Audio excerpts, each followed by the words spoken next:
Guys train ঢুকলো, এখন guys train ঢুকলো মাতৃভূমি লোকাল, শিয়ালদা মাতৃভূমি লোকাল। ঠান্ডায় লোক কম, দেখুন গাইস ঠান্ডায় লোক কম, আর এটা ফাঁকা ট্রেন, পুরো ফাঁকা যাচ্ছে। শিয়ালদা পুরো মাতৃভূমি লোকাল, দেখুন গেটটা বন্ধ।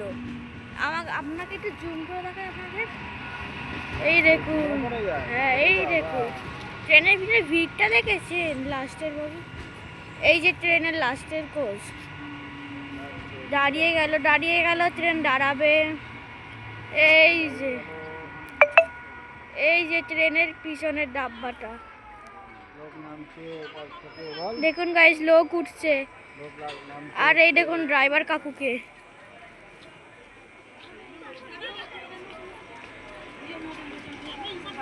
দেখলেন? এইরকম কিছু একটা সিঙ্গল দিল গাইস। এখন হলো মোট, এখন হলো ট্রেনটা যাচ্ছে, এই যে যাচ্ছে, চলে গেল ট্রেন। আর এটা স্টেশন ইসাপুর।